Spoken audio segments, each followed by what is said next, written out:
And start with introductions while folks are getting ready for their presentations. Mr. Constant, here. Pete Peterson. Cameron Perez Radia. Austin Davidson. Forrest Dunbar. Felix Rivera. Suzanne Dyson. Dyson. Thank you. Crystal Kennedy. Thank you.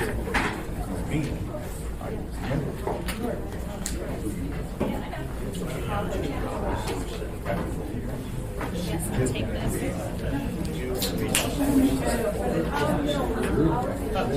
Seems like it, but She's got one. You've already read it. Okay. So who do we have presenting on this paper? Okay. Actually, I'm going to answer questions. Oh, okay. Do we have a presenter, or is this just discussion? No, Mr. Chair, there was no presenter. Okay, great. Well then, if we have someone who wants to get started, I think that's Mr. Weddleton.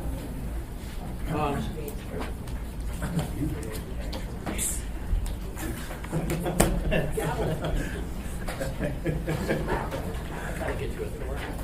Yes, thank you.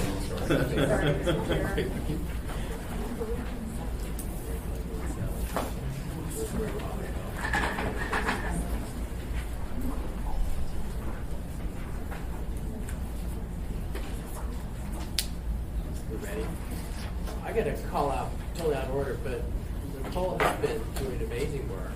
It's been a real pleasure to work with her on this stuff. We're getting her door. I mean, Rob and I bumped into each other for decades now, it seems like. But Nicole more recently, and I really enjoy her work and it's been great, but she's leaving. It's very unfortunate.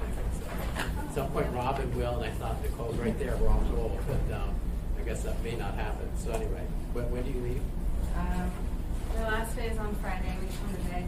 On Friday, yeah. So anyway, we'll, just so people know, it's big changes, sets and go. Out of state, no less. Yeah. So, you know, this 2 years ago, I think we had a lot of comments from particularly South Anchorage and some others, and kind of basically parked it. We went with the old one for a year, and then the new one came out. Was very, very responsive to, I think, everyone's comments, and I appreciate that. Not only Rob and Nicole and the Heritage Land Bank committee too. It's been really a very active committee.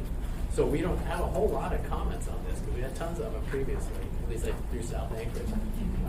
So we did have one I wanted to address, and I know it had already been addressed, but this came from a couple people from Girdwood who would like to see highlighted that a goal somewhere in here would be protecting wild, open, and primitive spaces. And they're particularly talking about Girdwood. And were we to add that, where would it be? Would it only be for Girdwood? Is it already in here somewhere that is a consideration in managing heritage land bank land? Did you get all that? Through the chair, Mr. Weddleton, and other assembly members, I'm Robin Ward. I'm the director of the real estate department and the executive director of Heritage Land Bank. And I do want to again introduce Nicole. Nicole is right now our only land manager for Heritage Land Bank. We do have a new one coming on, but frankly, intrinsically, that's what we do. Heritage Land Bank. If you look at the mission, it is to protect, hold, protect, and manage vacant land for future municipal purposes or community purposes. And any time that there is any type of a disposal, a study, acquisitions, leases, anything like that, that is not only thoroughly investigated, but is brought forward to our commission for them to consider and then on to the assembly. So we believe intrinsically that we're already doing that, and not just in Girdwood, but for the entire municipality of Anchorage.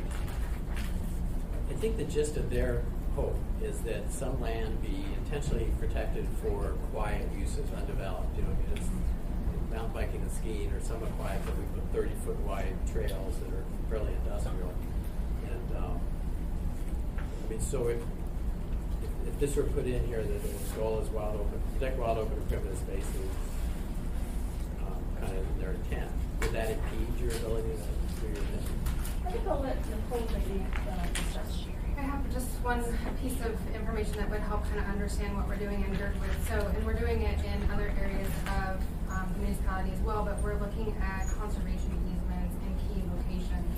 And so last year, in our work plan, we looked at several sites in Girdwood that we may look to if we need mitigation credits in that area.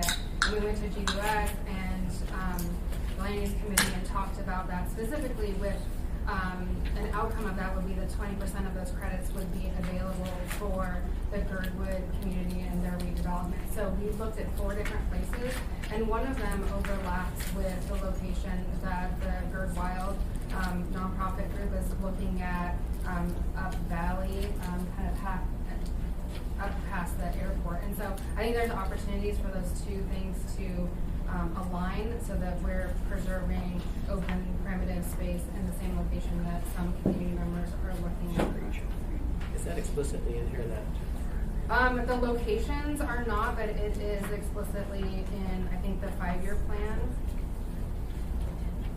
Which would be the appropriate place for it, frankly, would be the 5-year plan. Thank you, Mr. Weddleton. Mr. Dunbar. Just going off of that, just a conceptual question I have about HLB lands. So, you can see some people in the community want to preserve these, he said, quiet uses. But HLB lands are not parklands, right? That's so right. If we are holding land in a neighborhood, people like to go walk their dogs or walk across HLB land, are they trespassing? I mean, are we basically a private landholder in that sense? Through the chair, Mr. Dunbar, we believe those are public lands. People use all of our lands all of the time, Okay. but there are prohibited uses. Okay. We don't allow snow machines, 4-wheelers, that sort of thing. In other words, they're able to use it, they walk across it.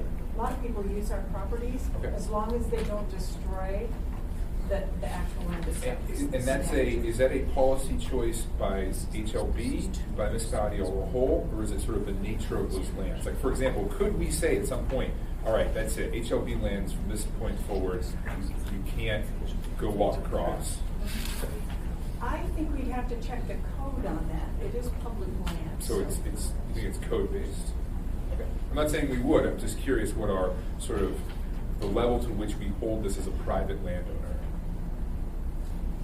Thank you, Mr. Dunbar. Mr. Constant. Thanks. I want to make sure I understand what Mr. Weldon said and what I heard back, and because it sounds like there's a real opportunity here.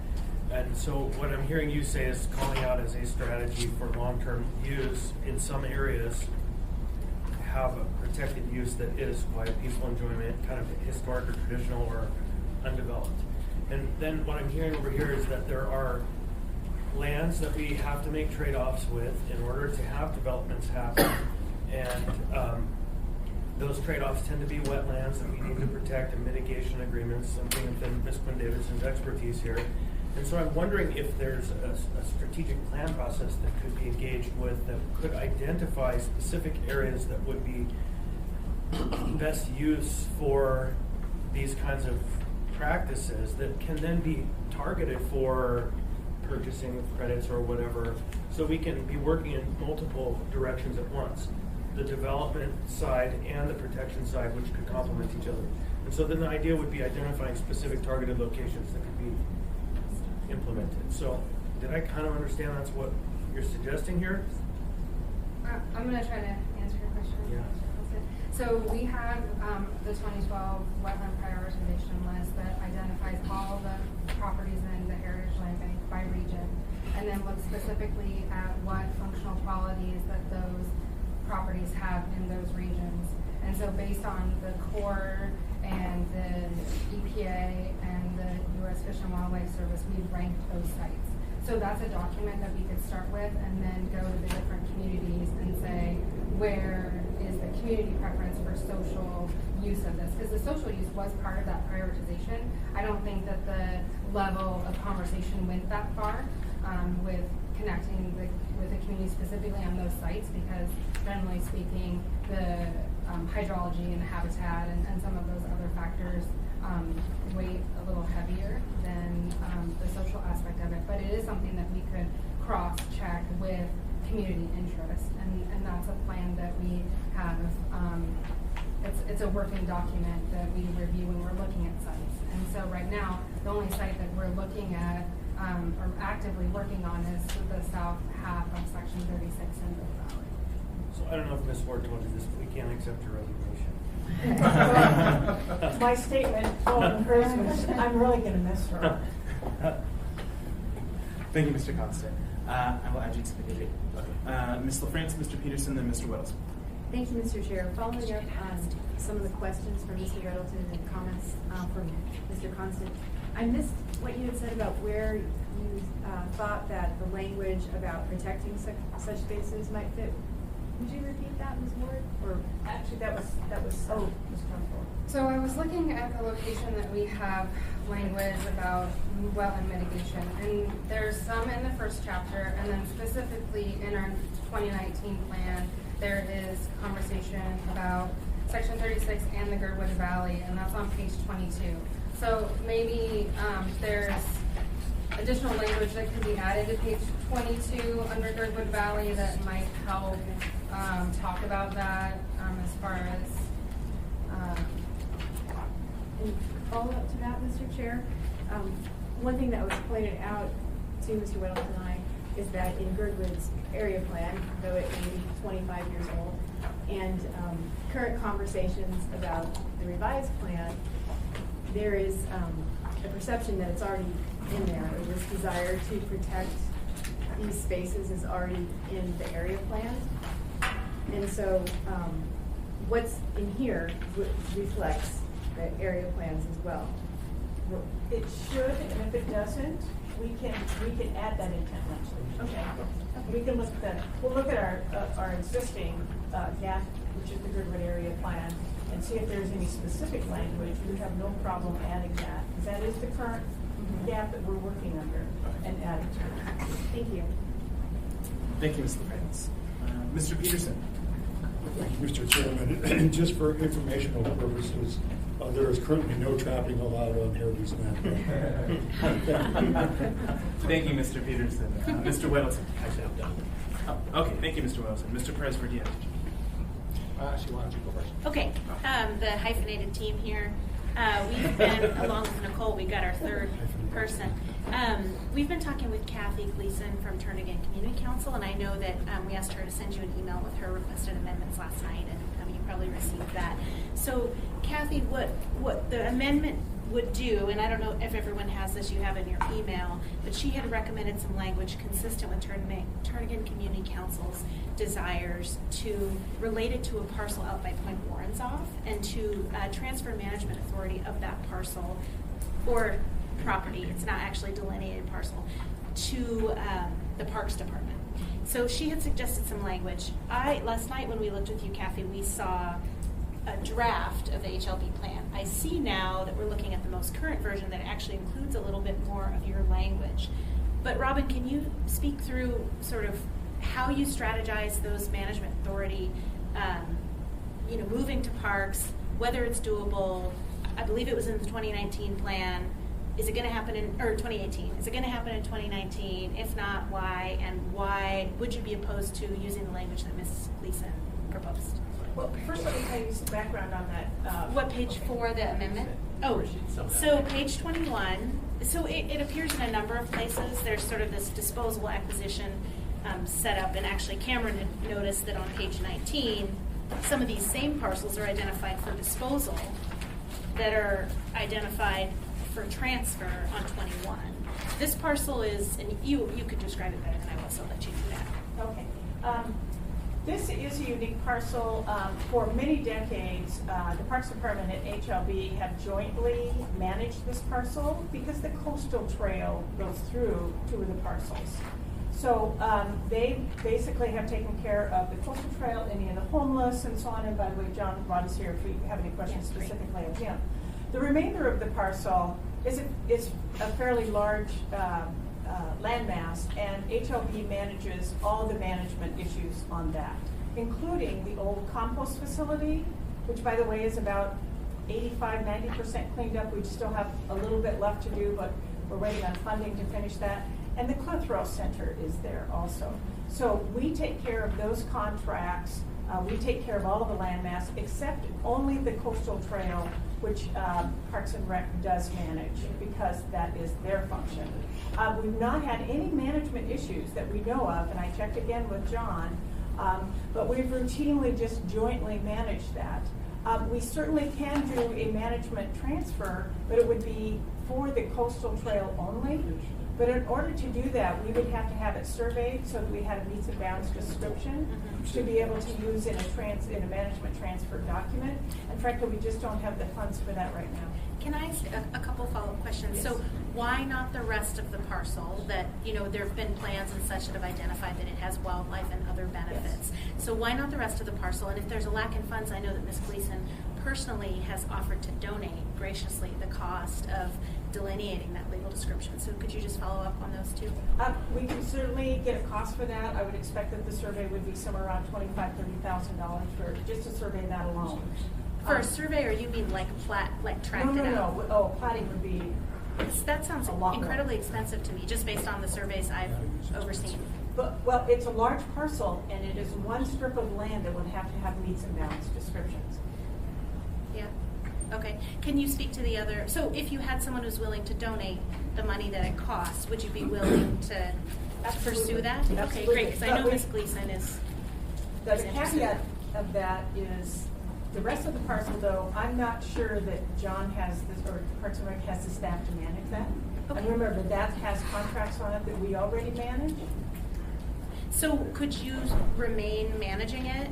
Not if you did the transfer of the management authority. The That's whole transfer of the idea. management authority, in our opinion, should only be the coastal trail. Okay. Would you mind speaking, Mr. Rada, to the cost of managing the rest of that parcel and why or why not you would be interested in receiving it? Here, the expectation of Parks. Can you come up here so that you can get on the recording? Sorry, I'm kind of just going for Through it. the chair, Ms. Gaines, if the expectation is that Parks and Recreation is going to assume the same management authority that HLB currently has, we do not have the staff or the capacity to take on that task. That's not a normal function of our department, like we would take a dedicated another person. So our costs are going to go up, and it's very effectively functioning as it is right now. We have a great relationship with HLB, we do a lot of things collaboratively, we cross over many paths, but that would not be a task that would be really proper for us. So you believe it would take another staff member just to manage that park, or that area? That seems. We don't manage those kinds of properties, I guess you call them. The functionality of those things, that's not our game. We oversee, rec centers, pools, things like that. We're not in property management, or facility functions that are outsourced or programmed outside of what we would typically do. Are you talking about Clitheroe and the composting center? Because you could, of course, delineate that with the survey that Ms. Ward's talking about. So you could include the coastal trail in the remaining portion of the parcel that doesn't include composting and Clitheroe, correct? I think it just complicates things, honestly. Can you explain why?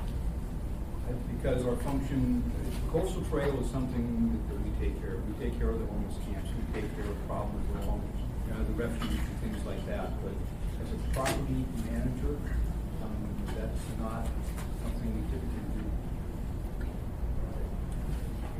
Thank you, Ms. Quinn Davidson. Go ahead, Mr. Preston.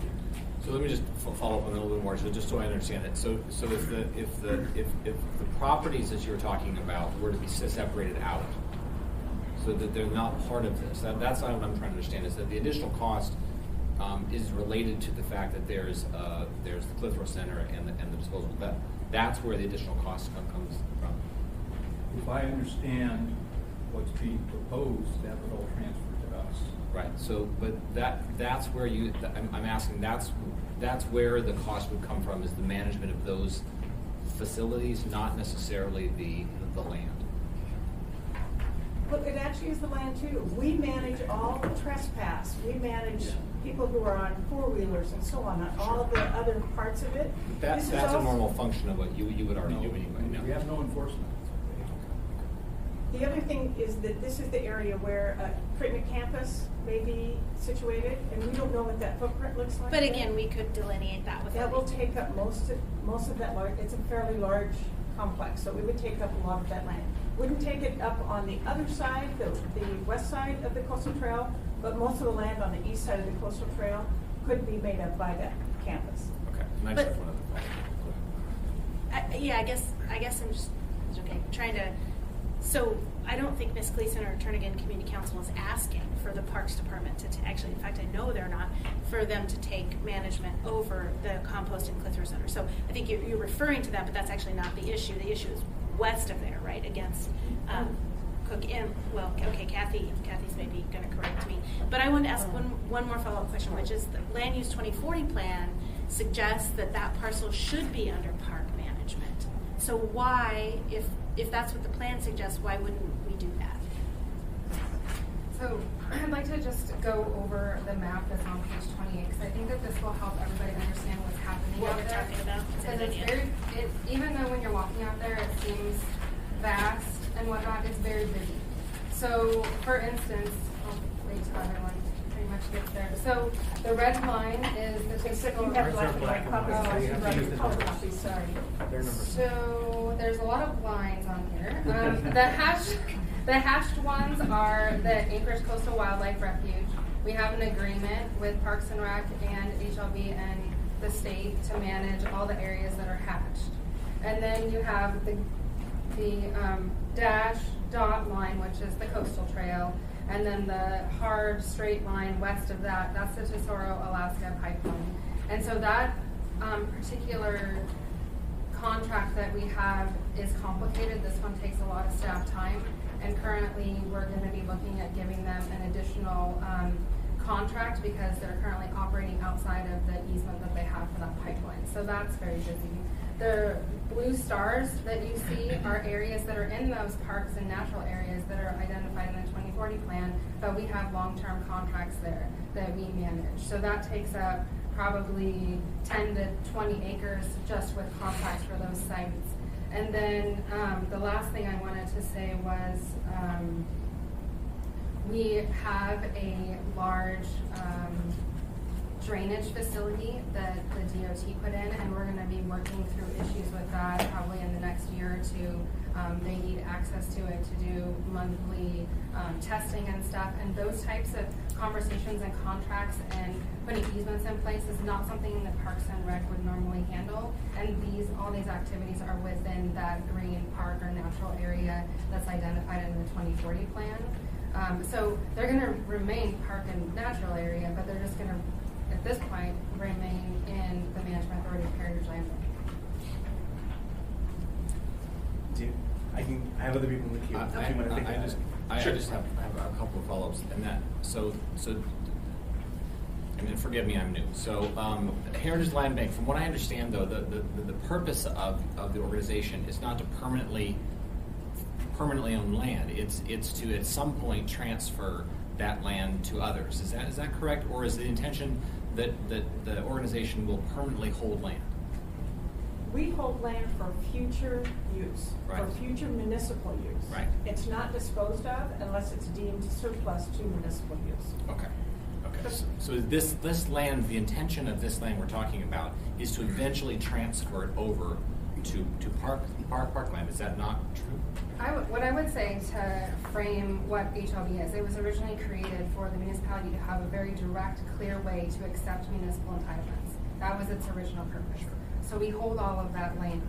The second thing is Heritage Land Bank has to be self-sustaining. We are not a function, we do not get general funds. We operate all of the work that we do based on the permits that we charge for, the fees, the contracts. And so my salary, part of Robin's, others in our group, and all of our capital projects, they're funded by contracts and leases and easements that we have on HLB land. I'll just state that the conversation I had with Ms. Gleason, but also other people who contacted me about Heritage Land, that the concern is that because it's within the Heritage Land Bank, there's a potential in the future that it could be developed on, that something else could be done with it that allows it to not be wild, that allows it to not be accessible land for neighbors and people to use. And so I guess the question that I have is, if your intention is not to necessarily allow that to happen to this land, how do we put that in a way that it gives people confidence that is what that land will be used for? The only way I can answer is that we have a very robust process if we do anything on our lands. Not only do we do this process every year, which this gives notice of everything that we're working on, what our intentions are, but anytime that there is an application, we have an application right now for a parcel for development in Eagle River on a parcel of HOB land, because it's not necessarily set aside just for parks and so on. It could be developed, and much of ours is, but it has to go through a process. That required a land use study, and then we went through a process to deem it with surplus to municipal needs. Then it goes to the commission, then it goes to the assembly. So we don't do anything that isn't extremely transparent and a long process. Right, and I'll finish. But the concern is that through administrations and through changes in assembly and that sort of thing, the land becomes susceptible to change, and that's the issue that I've heard from my constituents is that they want to have pure confidence that this land will be wild. So, thank you. Thank you, Mr. President. Yeah, so I have Mr. Weddleton and Mr. Costa. As a comment on that, that is a class of expectations, and they should not expect that for most HLB land. It's not parkland. It should be for whatever. You put a building there, or warehouse or something, But I want to kind of the ultimate goal here, I think. If it's parkland, then it becomes dedicated parkland, and then if it's used for anything not municipal, it goes to a vote. So this prevents the airport from running the runway through, and we protect the coastal trail. I mean, is that ultimately your goal? Well, not that it's a bad goal, I'm just trying to get there. Well, I would appreciate addressing a little bit more than that, because I was afraid that during your work session, it would get bogged down with the discussion on the 2040 land use plan map. These parcels are divided into two colors, and the whole area where the Clipper Center, old composting facility, that is designated communities and institution uses. That is, and Turnigan has always supported the Clipper Center out there and the composting facility when it was operating, and we will in the future, because we know they're very important functions for our community. What we are asking is that the areas designated parks or natural areas on the 2040 land use plan map be transferred over to the Parks Department. And if you read the amendment, and this is a compilation of language that HLB had in their draft, as well as amendments that were passed by the Assembly last year to include in this plan, as well as Turnigan, but mostly the first two, it makes very clear which parcels we're talking about, not anything associated with yellow on the land use plan map, only parks or natural areas. And it specifically would have in this amendment, HLB will retain management of all contracts in the area. That was a big discussion last year when we tried to get amendments through, is we don't want the Parks Department to be burdened with contracts that HLB has done a really good job of doing. And at that point in time, they agreed to that language. They said, and yes, we'll make sure that HLB will manage all those Tesoro and et cetera easements, so Parks isn't burdened with that. And so during the development of the land use plan, initially there was an airport overlay on that land, because there was always the assumption someday the airport may want to use that. Someday they may want to build another runway. Their proposed runway, which Turnigan is opposed to additional north-south runway. If you look at the airport master plan and the footprint of that, it comes nowhere near these parcels. These parcels are southwest of there. And secondly, during the development of the land use plan map, the airport publicly stated, we have no desire to acquire these lands. We have no use for them. If you look at our 20-year master plan, we don't show any proposed development. So that's a non-issue that we have to shake off, because it was an issue, but that's no longer there anymore. The reality is we have a significant section of the Tony Nose Coastal Trail, a nationally recognized trail. We have parts of the Sisson Loop Trail that overlap into that area.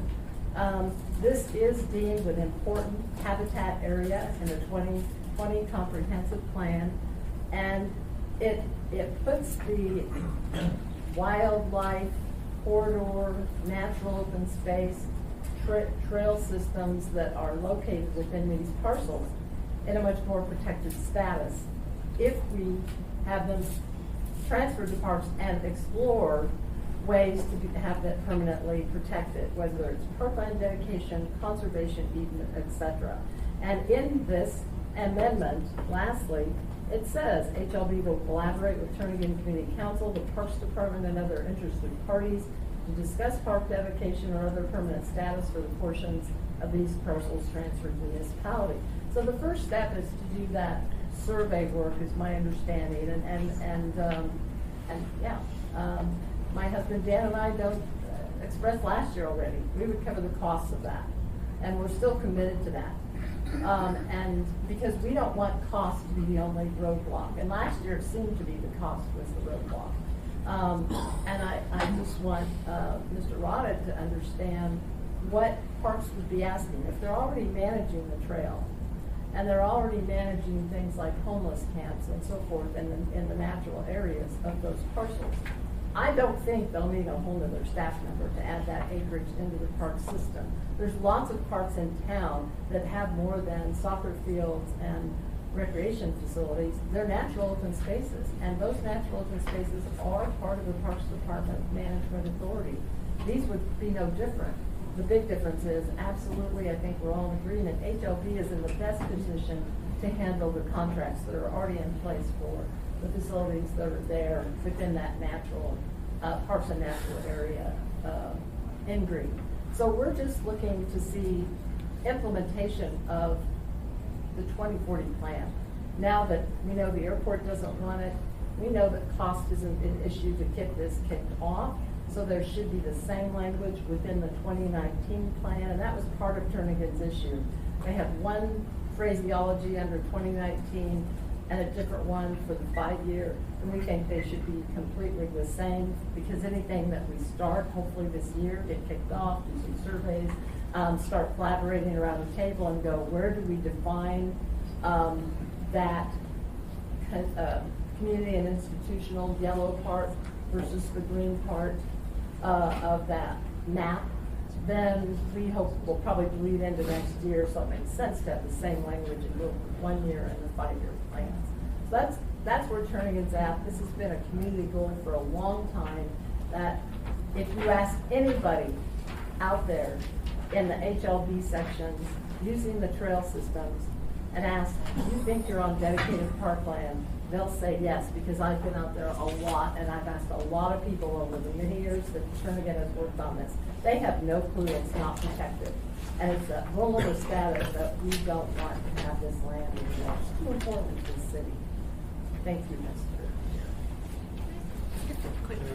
Yes, I mean, so somewhere in there, I understand your goals, I think. But we're hearing from the land managers that those goals are better met under the current situation. Well, but they're not. They could get an application tomorrow, and a hotel could ask to build a beautiful, wonderful coastal view. And oh yeah, we'll protect the trail, because yeah, that's cool, but we'll protect the trail. But they'll mow down a bunch of trees, and there'll all of a sudden be a lot more. Oh, well then let's have a restaurant out there, and hey, that's money for the HLB. So I'm not sure our interests are quite aligned, because they admitted they're self-sustaining. This is public land, and it's been deemed public land and used as public, recreational, and natural open space land for decades. But it's been used as park, but it is not park. But it's not park, Right. and that's where we feel like, now based especially on the big hurdle of the 2040 plan and getting that approved, and the amendments that were approved last year by the Assembly, that both of those kick-started what we need to do to see what lands should be transferred over to the Parks Department, so that the community knows this is protected parkland. It has that higher tier of status, and there's no question about what may or may not happen to that in the future. And this land is community use. It's a future community use. It is a long-term established community use, a municipal use. It should become municipal parkland. Thank you, Mr. Middleton. So I have Mr. Constant, then Ms. Quinn Davidson. That was a long way. I heard a couple of things that caused me concern. When I hear Mr. Rada speak, I don't usually take his words as easily discountable. He's a pretty frank and clear communicator, and so if he says he's going to take him a staff person, I would bet money he's right, that it's not just some failed attempt to allow a hotel to be built out on the coastal trail. And to me, the thought is outrageous, and I can't imagine a scenario where that happens. The reason I was comfortable last year when we removed the designation of the potential airport going there was because if the airport wants it, they're going to take it anyways. And there's not a lot we're going to do by calling it a this or a that that's going to stop them. And I think that, frankly, that is enough for me to say how it is good. It could benefit from some more protection, but my tendency is to listen very closely to what our experts tell us because they do this every single day, day in and day out, and I trust them. Thank you, Mr. Constant. Ms. Quinn-Davids. I was just wondering, Chris, you had asked to postpone a call for this work session, and we're using a lot of it on this. So I was just wondering if there are other things we're supposed to be covering and sort of what Just from my perspective, because of the 2 years ago, it was quite a hot topic. I think this is a substantial, not just Girdwood, it was the hillside master plans, drainage down into Potter, and it was the native hospital site. I mean, it was a so you bunch just generally of issues. wanted space to This is a topic that we shouldn't just pass in a 5 to 25-minute hearing that, and we wouldn't have heard from the concerns the community really need. I just want to make sure you weren't trying to bring something up and we're spending all the time on just this specific thing. No, I would definitely, like I mentioned last night, I sent you a note. I want to hear the rationale and the reason behind these proposed amendments because they are reasonable in some reads, but we just have to contemplate the implications for all of the various players. Sure. So, Ms. Ward, Mr. Schutte, Mr. Rada, do you oppose the language that Kathy's recommending? No. So it would be okay to make that change? Oh, well. Chair, before we before we jump full into that, because I have not seen her amendment prior to just glancing over it now, I think the point that Kathy's making is generally spot on, particularly as it relates to the difference between the approved 18 plan and the draft 19 and the language that was dropped, because we spent an inordinate amount of time on this issue last year with Southern Cross. And I say that fondly. Talking about this issue, it came to the resolution that we did that identified the differentiation, the demarcation between the identified community uses, i.e. the treatment center or potential treatment center, and the importance of the coastal trail and management of the coastal trail and everything to the west. So they've got a good story to tell about sort of why there's that difference. But I think that that's what we worked through pretty extensively last year. It has those requirements in there for this dialogue with turning in other users. It got dropped in the first draft, but I'd like to talk about that because that actually provided, I think, resolution to all of these issues. And Robin and/or Rob, you want to take it from there? I'll let you. So to be honest, I'm a little confused. But what I do understand is that what we've been trying to do in our work plan is parse out the things that we think are going to happen in the 5 years versus the things that are in the 1 year. So the language that's in the 5 years is very short because we think that there might be some contract that we might enter, maybe not, for the Alaska Center for Treatment. Right? So that's basically all that's in the 5-year plan. But in the 1 year plan, we had partially accepted the comments that Turning Community Council presented to us at our commission's public hearing in March and put those in the 1 year plan on page 21. And I think the only thing that's not in that is the language about the 2040 plan.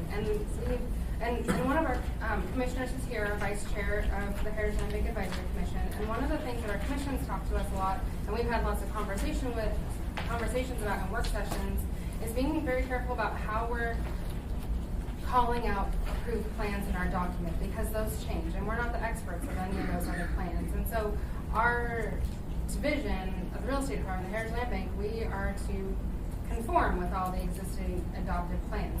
So we're trying not to call them out specifically, although a lot of people really like to see that in there because they're paying attention to the very nitty-gritty detail. But when we're updating this every year, bringing it to you, sometimes we miss some of those details, and we want to get away from that, so that we don't have to, okay, well, planning, can you look through this with us?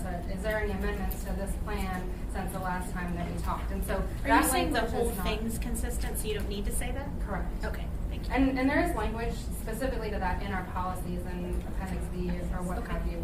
And then the only other difference as well is what Ms. Gleason was getting to was not just the coastal trail, whatever buffer it is in east, which is what we are supportive of, but everything that's parks or natural area in the 2040 plan, which is pretty much everything except for where the former compost facility was and a portion of the site with the creek trails. Okay. Thank you, Ms. Quinn Davidson. Mr. Dyson. Thanks. I have a process question. So, as we approve this with or without whatever amendments, that doesn't mean that we can't come back and make a change in it if it's necessary, if something comes up between now and next year when we approve this thing. Is that correct? That is correct. Through the chair, Mr. Dykstra. We do that when, again, if we get an application where someone wants us to put a piece up for lease, and we have to go through competitive bid, part of the assembly document would say, and amending our work plan to add this. We do that routinely. Yeah. And one of my very bright colleagues here came up and said, there's something you missed here that we need to change. This body has the right to make that change. That's correct. So nothing we're doing here is immutable. All right, thank you. Thank you, Mr. Dyson. Mr. Peterson, then Mr. Constant. Thank you, Mr. Chairman, and I just wanted to, for new members, Heritage Land Bank would not be able to sell a piece of property for a hotel to be built on without bringing it to the assembly for prior approval. We have many things on our agenda over the year that the Heritage Land Bank is doing, and nothing is done in secret. It's all done in public at our Tuesday meetings. So I just wanted to make sure everyone was aware of that. Thank you. Thank you, Mr. Peterson. Mr. Constant. And to add to what Mr. Dyson said, for the new members as well, while nothing is immutable, sometimes nothing is quick. And so if we're proposing a change that impacts the Heritage Land Bank plan, oftentimes it has to go to the Heritage Land Bank board for an opinion after it's been reviewed by the staff, and then it will come, depending on which way it goes, back to us through a number of steps. And so it's not necessarily quickly mutable, but it is certainly mutable. And if we make an amendment, pardon me, today, does that have to go back to the advisory commission? Not at this point, no, on this right here, right now, because Yeah. it's properly before us. Yeah. Can I ask one more question? Sure. Sorry, I'm totally hogging this. So the 2040 plan says that the area beyond just the coastal trail, more of that area should be dedicated, or should go transfer to the park. No. I would like someone from planning to respond to that, but my understanding is that parks and natural area applies to more than just municipally owned property. It doesn't mean that it needs to be dedicated parkland. It's just the type of uses that happen there are more natural land. But you don't have any way as HLB to permanently dedicate that type of use to your lands. So this is the rub, right? Is you're like, oh, no worries, it's natural, but you could change that. And Kathy's saying, it's natural now, but it could change, right? Is that how you sort of, are we all on the same page? There are other means of doing that, but they're normally conservation easements, which you know well are in perpetuity. They're very difficult. So if anything changed, it's something that we wouldn't do easily, frankly. It would take a lot of research to do that. To do what? Put a conservation easement on that. Oh, right, I'm not suggesting we put Or a conservation non-development easement or something like that. There are other means and instruments other than just park dedication. Okay, but you're not interested in the park piece. I mean, I'm just trying to parse out what are the issues here. Why do you guys not agree? I look at the language and basically the same language, so I'm confused of what. I mean, I understand the area is different, but beyond that, It would take some collaboration, and we need to look at our staff levels. And believe it or not, as you can tell how well versed she is in this, she spends a lot of time on these parcels because these are complicated parcels. So it means that if those were transferred, someone at Parks is gonna have to do the very same thing. They may not have her expertise. Our expertise in HLB is land management, contracts, and that sort of thing, not necessarily what Parks would be. So we really have to look at whether or not they would have the capacity to do that. Thank you, Mr. Davidson. Okay. Mr. Constant. Thanks. And a confounding issue is the utilities that do run through that plan are, as you've heard, on a contract, but it's easy to just kind of roll over your head, that's a contract, but what I come to mind of is our recent charter amendment we had to do to allow the MLP transaction to land its project with 2 parks that have transformers in them that have been there forever, and that could have been a befuddling process, and we could have come up with some grand workaround bureaucratically, but if the voters had said no, thankfully they said yes in this case. And so there are certainly implications with these plans when you contemplate what uses are being driven through there that aren't on the surface and that aren't visibly for public recreation. Thank you, Mr. Constant. Ms. Kennedy. Well, since my wise colleague decided to bring this up, I guess now is a good opportunity to ask a few questions. And the conversation in the Eagle River, Chugach Eagle River area right now is really in the last 30 to 60 days really gained some traction, and that is in regard to a Chugach Eagle River cemetery. Yes. And what we've kind of wrestled with has been at what point are we organized enough or have the authority to actually bring forward a request for that kind of property to HLB. So recently the Chugach Eagle River Advisory Board as well as a couple of the community councils, and I can't tell you exactly which one other than, Chugach Community Council definitely is on board with trying to organize well enough to be able to make a request of HLB for potential properties for a cemetery. So, that being said, is that something then that we could amend on the 5-year plan to put that kind of on HLB's radar? Or does that have to be something that's a little more formulated before you would actually consider that being in your plan? To the chair, let me answer this in a couple of different ways. First of all, it may not just be HLB land. We've also talked to parks because cemeteries can go on dedicated parks.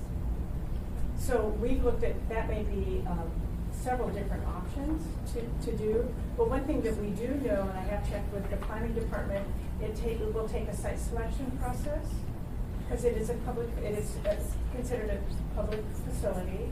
So first we would have to go through a public facility site selection for that. But we could certainly, and I've had many conversations with WOC and with this, and Parks and I have already looked at what our opportunities might be, but we are absolutely ready whenever we can find funding. Site selection, I just went through one with ASD for the student transportation. It was about $55,000. So we just need to raise enough money to be able to do that site selection, and then we would be absolutely ready to do that. Well, the only thing that we want to make sure we do is kind of keep the door open for that potential, because obviously we're also talking to a Plutna, and as you mentioned, parks. So thank you. Thank you, Ms. Kennedy. Mr. Constant. There wasn't a specific answer there, though. Is there a harm to adding into the 5-year plan a plank that states that the Heritage Land Bank will facilitate conversation about the Eagle River Cemetery? So that is probably something that would be welcome. Mr. Constant, through the chair, we're already working with Girdwood. They've Right. had a very robust, again, community process there, and they have selected a piece of HLB land, which they are in the process of planning for a cemetery. And I think that's probably in our plan, so we could do something like that, if you like, in the Chugach area. I guess I just want it to be kind of an awareness kind of thing. I mean, certainly not something that's said and done, but because we are still way back in the beginning of the process compared to what Girdwood's been able to do just now. Right. Where is it in the plan? The Girdwood Cemetery is on page 21, and it does identify an HLB parcel, and it was moved to the annual plan, I think either this year or maybe last year. Because it is active and ongoing. But probably the 5-year plan would be appropriate for Chugach. Okay. And I think, I'm sorry, Go ahead, Ms. Collins. I think at some point, the Chugaki River Cemetery could have been part of the plan, I think maybe years ago. It was actually. Okay. Well, I guess maybe we would just be interested in seeing it back on the radar screen, so to speak. Thank you, Ms. Kennedy. Thank you, Mr. Glassman. Ms. Valentine. Thank you, Mr. Chair. Is this approval of the HOB plan, 5-year plan, on a deadline? Like, is there a date certain this has to occur by? We operate every day, ma'am. So it gives us guidance, however. This is, the reason for this is to give the staff and our commission guidance on how we're going forward. So of course, we appreciate having it, as early in the year as possible. Thank you. But Thank no, you. there is no deadline. Mr. Perez-Rudia, then Mr. Peterson. So super quick, so just in terms of all of the HOB land and what the sort of future intention of that is, I would assume a lot of that is in the 2040 plan, but do you have that somewhere? Do you have a list of every parcel and saying, here's what the plan is for them? So what we have is in Appendix A, we have a map of all of our parcels, and the only parcels that are in the plan are ones that we have plans to do within the 1 year, 5 years. So when it's silent, we have no plans. Okay, got it. So if I had a constituent hand me a map of a particular parcel and say, what's the plan for this? So I could go and talk to you guys and say, is there a plan for this, yes or no? Okay, thanks. Thank you, Mr. Perez-Rudia. Mr. Peterson. Thank you, Mr. Chairman. And there's only one parcel in this whole area that is in northeast Anchorage, Mr. Dunbar, in my district.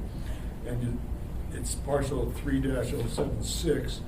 And it's said that there's a potential use has been identified for that, and I'm wondering what that potential use might be. That's on page 28 as well. Region 3. Oh, that, yes, that is in your district, sir. And I guess I will make it public now. We are actually in negotiations with Astra, which is the Tozier Tract, for a potential land exchange. Their property for this property. Frankly, it's been set aside for many years. They are by far the best group, nonprofit, to use that property. That has a deed restriction on it. That is a BLM patent with a deed restriction. It requires public purpose and recreational purposes that are compatible with North Bicentennial Park. There are very few groups that have a recreational purpose, but the dog mushers absolutely do because they connect directly to the trails all through that area. So we are in preliminary negotiations right now for a land trade. Thank you. Thank you, Mr. Peterson. All right, I don't see any further. Yes. Mr. Chair, our vice chair for our HLBAC is here. I don't know if he wanted to address this complete or not. It's very quick on the spot, Jim, but I know you took the time to be here, so wanted to give you an opportunity to. Thanks. Thank you for being here. All right. Seeing no further questions, this work session is over.